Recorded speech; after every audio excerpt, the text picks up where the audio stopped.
Assalamualaikum warahmatullahi wabarakatuh.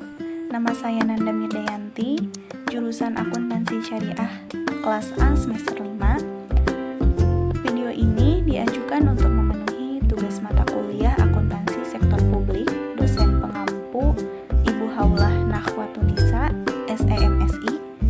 Video ini membahas tentang akuntansi transaksi-transaksi keuangan daerah. Pembahasan kali ini akan membahas mengenai yang pertama, akuntansi pendapatan, yang kedua, akuntansi belanja dan beban, yang ketiga, akuntansi pembiayaan, yang keempat, akuntansi kewajiban, dan yang terakhir, akuntansi aset. Langsung aja simak videonya. Baik, yang pertama yaitu ada akuntansi pendapatan. Nah, terdapat dua akun pendapatan, yaitu yang pertama pendapatan yang disajikan dalam laporan realisasi anggaran atau disingkat pendapatan LRA, dan akun pendapatan yang akan disajikan dalam laporan operasional atau biasa disebut pendapatan LO. Nah, pendapatan LRA diukur dan diakui dengan basis akuntansi kas dan juga merupakan unsur pembentuk laporan realisasi anggaran serta berada dalam kelompok bagan akun standar nomor 4. Sedangkan pendapatan LO diukur dan diakui dengan basis akuntansi akrual, lalu merupakan unsur pembentuk laporan operasional serta berada dalam kelompok bagan akun standar nomor 8. Lanjut, klasifikasi pendapatan. Nah, yang pertama itu ada pendapatan asli daerah, contohnya pajak daerah, retribusi daerah, hasil pengelolaan kekayaan daerah yang dipisahkan, lain-lain pendapatan daerah yang sah.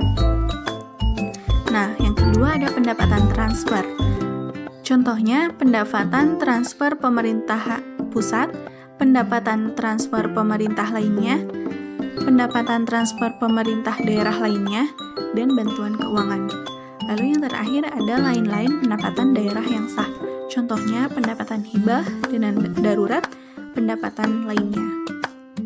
Lanjut, berikut ada contoh terjadinya pengakuan pendapatan LO bersamaan dengan pengakuan pendapatan LRA.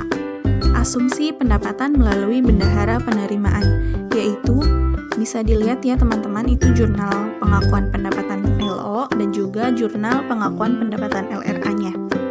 Nah, ketika pajak atau retribusi itu disetor, pencatatannya juga bisa dilihat ya. Itu ada pencatatan di SKPD dan pencatatan di PPKD. Baik, selanjutnya yaitu akuntansi belanja dan beban. Nah, belanja adalah kewajiban pemerintah daerah yang diakui sebagai pengurang nilai kekayaan bersih. Sedangkan beban adalah penurunan manfaat ekonomi atau potensi jasa dalam periode pelaporan yang menurunkan ekuitas, dapat berupa pengeluaran atau konsumsi aset atau timbulnya kewajiban. Nah, perbedaan beban dan belanja yaitu belanja diukur dan diakui dengan basis akuntansi kas, sedangkan beban diukur dan diakui menggunakan basis akuntansi akrual. Nah, belanja merupakan unsur pembentuk laporan realisasi anggaran, sedangkan beban merupakan unsur pembentuk laporan operasional. Nah, klasifikasi belanja terdiri dari belanja operasi, contohnya belanja pegawai, belanja barang, bunga, subsidi, hibah, bantuan sosial.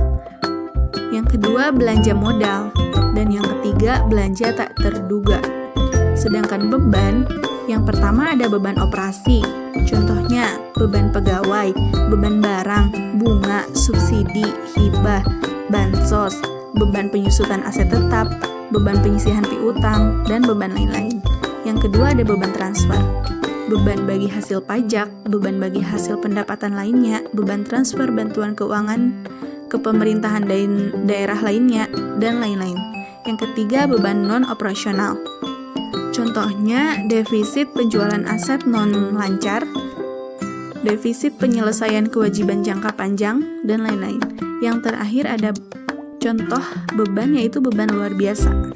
beban atas kejadian luar biasa yang tidak bisa diramalkan pada awal tahun anggaran. Nah, berikut ada pencatatan belanja dan beban di SKPD. Pencatatan di SKPD contohnya yaitu pencairan UP, jurnalnya bisa dilihat ya, debitnya kas di bendahara pengeluaran, kreditnya RK PPKD, sedangkan di PPKD debitnya RK SKPD dan kreditnya kas di Kasda. Bisa dilihat ya contoh lainnya juga. Nah, selanjutnya juga ada pencatatan belanja dan beban di PPKD sebagai berikut ya, teman-teman bisa dilihat jurnalnya juga seperti itu. Baik, selanjutnya ada akuntansi pembiayaan. Pembiayaan sendiri yaitu setiap penerimaan yang perlu dibayar kembali dan atau pengeluaran yang akan diterima kembali, baik pada tahun anggaran bersangkutan maupun tahun-tahun anggaran berikutnya, yang dalam penganggaran pemerintah terutama dimaksudkan untuk menutup defisit atau memanfaatkan surplus anggaran. Jenis pembiayaan sendiri ada dua. Yang pertama, penerimaan pembiayaan, mencakup sisa lebih perhitungan anggaran tahun anggaran sebelumnya yang disebut silpa. Lalu pencairan dana cadangan, hasil penjualan kekayaan daerah yang dipisahkan, penerimaan pinjaman daerah, penerimaan kembali pemberian pinjaman, dan penerimaan piutang daerah. Yang kedua ada pengeluaran pembiayaan, mencakup pembentukan dana cadangan, penyertaan modal dalam hal investasi pemerintah daerah, pembayaran pokok utang, serta pemberian pinjaman daerah. Penerimaan pembayaran sendiri diakui pada saat setelah diterima di rekening kas umum daerah. Lalu pengeluaran pembiayaan diakui pada saat telah dibayarkan dari rekening kas umum daerah. Itu ada contoh pencatatan jurnalnya ya teman-teman. Itu ada contoh pencatatan saat penerimaan pembiayaan dan contoh pencatatan pengeluaran pembiayaan. Yang selanjutnya yaitu ada akuntansi kewajiban. Kewajiban merupakan utang yang timbul dari peristiwa masa lalu yang penyelesaiannya mengakibatkan aliran keluar sumber daya ekonomi pemerintah. Nah, kewajiban diklasifikasikan menjadi yang pertama, kewajiban jangka pendek adalah kewajiban yang jatuh tempo kurang dari 12 bulan setelah tanggal pelaporan. Jenis kewajiban jangka pendek yaitu utang perhitungan pihak ketiga, utang bunga, utang beban, utang jangka pendek lainnya. Nah, yang kedua ada kewajiban jangka panjang, adalah kewajiban yang jatuh tempo lebih dari 12 bulan setelah tanggal pelaporan. Contohnya yaitu utang dalam negeri, utang luar negeri, utang jangka panjang lainnya. Lalu, kewajiban diakui jika besar kemungkinan sumber daya ekonomi akan dilakukan untuk menyelesaikan kewajiban yang ada sampai saat pelaporan, dan perubahan atas kewajiban tersebut mempunyai nilai penyelesaian yang dapat diukur dengan andal. Yang kedua, kewajiban diakui pada saat dana pinjaman diterima dan atau pada saat kewajiban timbul. Lalu, kewajiban dicatat sebesar nilai nominal, serta kewajiban dalam mata uang asing dijabarkan dan dinyatakan dalam mata uang rupiah menggunakan kurs tengah Bank Indonesia pada tanggal neraca. Nah, transaksi kewajiban dicatat dalam buku jurnal finansial. Contoh jurnal timbulnya kewajiban yaitu debitnya kewajiban jangka panjang, kreditnya kas di kas daerah. Selanjutnya yaitu ada akuntansi aset. Nah, di sini saya akan menjelaskan 3 poin. Yang pertama, akuntansi piutang, yang kedua akuntansi persediaan, dan yang terakhir yaitu akuntansi aset tetap. Nah, yang pertama, akuntansi piutang. Piutang didefinisikan sebagai hak tagih pemerintah kepada pihak lain yang belum diterima pembayarannya. Nah, jenis piutang yaitu yang pertama piutang pendapatan. Piutang pendapatan piutang restribusi, piutang hasil pengelolaan kekayaan daerah yang dipisahkan, piutang lain-lain, pendapatan asli daerah yang sah, piutang transfer pemerintah pusat, dan lainnya. Serta piutang lainnya yaitu bagian lancar tagihan jangka panjang, bagian lancar tagihan pinjaman jangka panjang kepada entitas lainnya, uang muka, dan lain-lain. Nah, piutang diakui pada saat telah diterbitkan surat ketetapan, lalu telah diterbitkannya surat penagihan dan telah dilaksanakan penagihan, serta belum dilunasi sampai dengan akhir periode pelaporan. Lalu contoh pencatatan jurnal di saat timbulnya piutang yaitu debitnya piutang pajak daerah, kreditnya pendapatan pajak. Poin yang kedua yaitu akuntansi persediaan. Nah, persediaan adalah aset lancar dalam bentuk barang atau perlengkapan yang diperoleh untuk mendukung kegiatan operasional pemerintah.